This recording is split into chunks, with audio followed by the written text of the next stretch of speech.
Welcome to Into the Words, a podcast from the Highlights Foundation Retreat Center. Today in the cabin are our dear friends Paula Morrow and Jan Fields. Welcome, Paula and Jan. Thanks for having us here, George. Glad to have you. So you were both just here. You've just completed the workshop called Writing for the Educational Market. First, Paula, just talk a little bit about this. You've been teaching it for a number of years. I think this was our 5th year, is that correct? You're asking me a number of questions. Okay.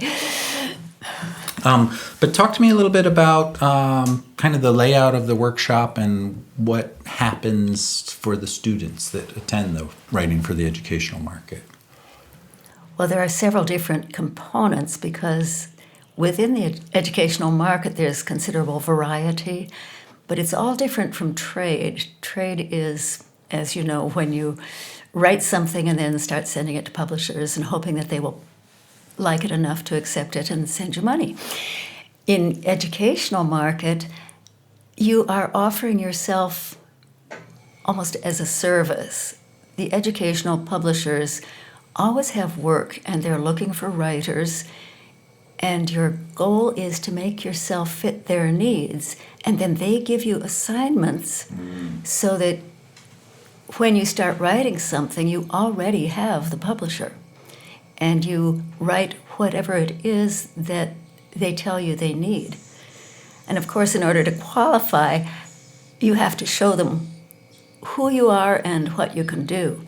So we start the workshop with a session just introducing the idea of educational publishing, and then helping people begin to craft their cover letters, resumes, and Jan does a marvelous job in advance of pulling together a list that gives addresses, contact information, and what do I want to say, the slant, not specific needs, but the general areas in which the different educational publishers are publishing, so that the people get an idea of where they might fit into the market.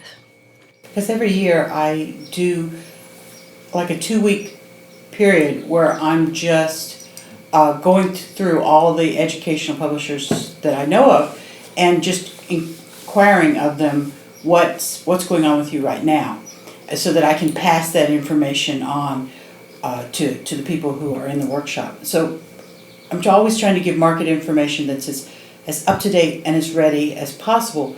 Because when I first got into educational publishing, nobody was telling me how to get into educational. They told me how the writing would work, but they didn't tell me how to get the jobs. And I wanted the jobs. So one of the things that we try very hard to do is to make sure that everybody has what they need to leave here with an action plan. They know now the steps to go through to find the markets they want to connect with and how to go about connecting with them. So I want people to know better how to do this, but also to know exactly how to take the next step. Mm-hmm. And so I think that's a good point, Jan, is you're talking about for each person to have their action plan, because everyone's going to be a little different. I've been listening in, and you have multiple topics you're covering throughout the workshop. Oh yeah, because it's a broad field. So we separate out what we're covering. I mean, we chime in on each other, but We interrupt each other. I tried to make it sound nice. I interrupt Paula on a regular basis. And I get you back. But Paula will carry the core of the information about writing nonfiction, because I primarily write fiction for the educational market. It's how I make my living. And so when we get to the fiction half, that's when really I have the most experience that's unique, because that's the field in which I work.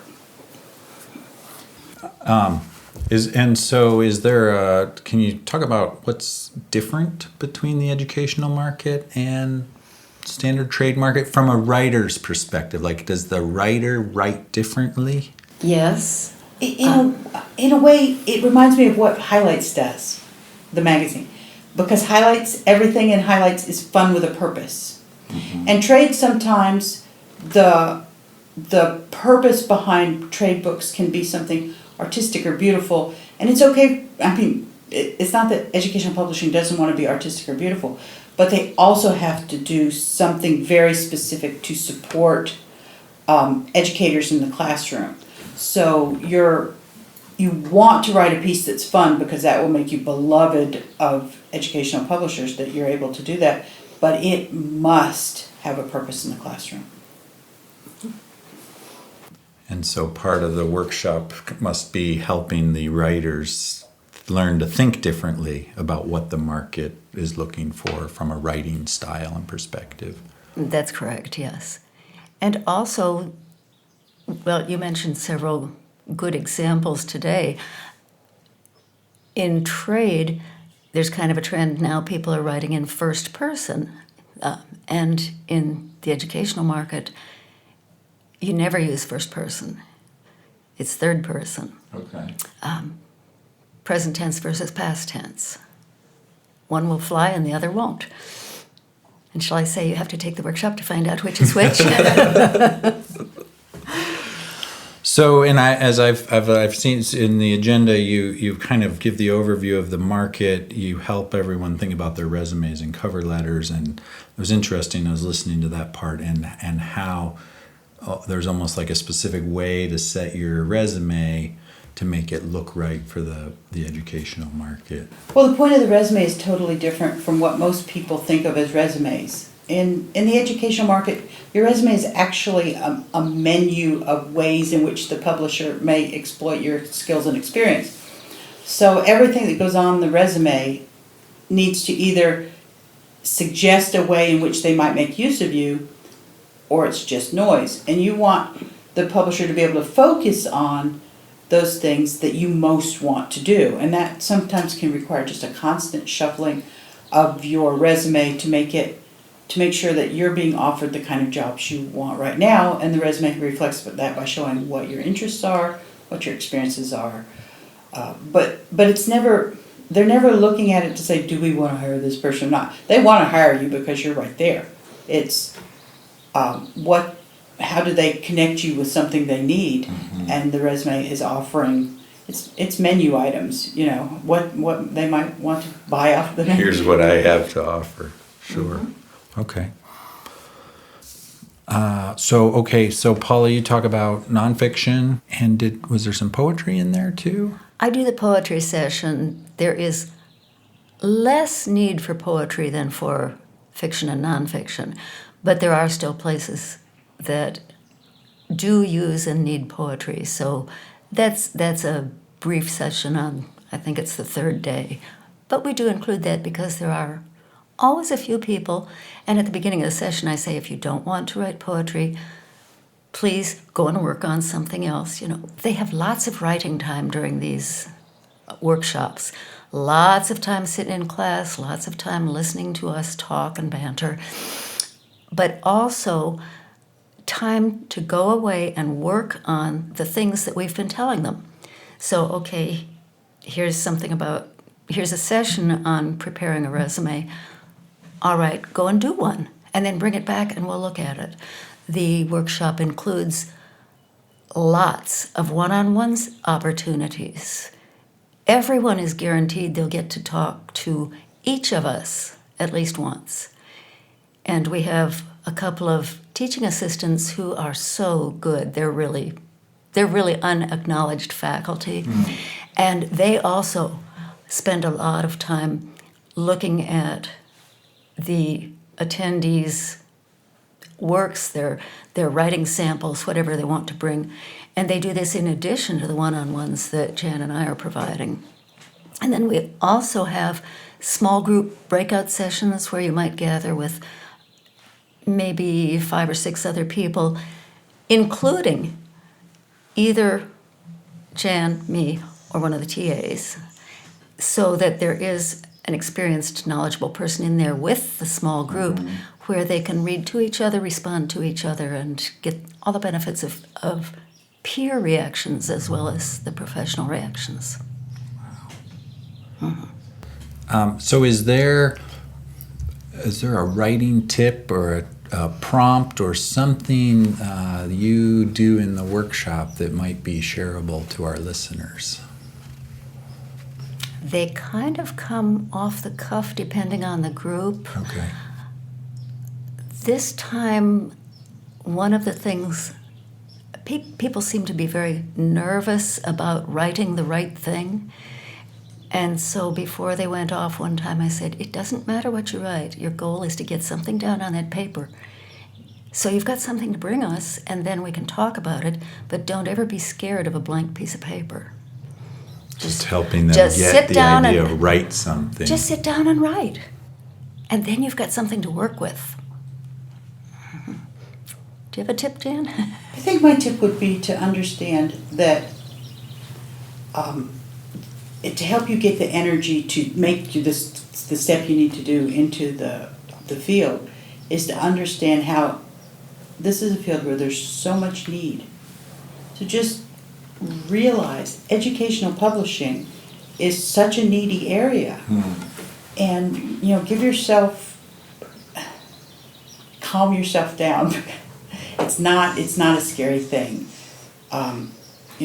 Look into it, expand the way that you look at writing, be open to new possibilities, and you can make a career out of it in ways that a lot of people struggle to get a real, full-time career out of writing.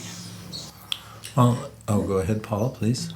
Let me add that it is very exciting to hear from people who've taken the course in the past and want to let us know about all the things they're publishing. In fact, was it last night? Someone showed up who had taken our workshop 2 years ago, just 2 years ago, and she was back for a reunion with her critique group and came up to say hello and said, I've already published 18 books. Wow. Yeah, that's exciting. It really is. And we've got many people who have had big success. And we heard that from Julia Garstecki, who's now one of your teaching assistants, Yes. where she took your class. She followed the path that you helped her set forth for herself, and now she's been publishing quite a bit in that space. Mm-hmm. She's ready to go full time and make that her living. She's more than halfway to 100 books. Mm-hmm. Wow. Yeah, it was over 60 last time I checked.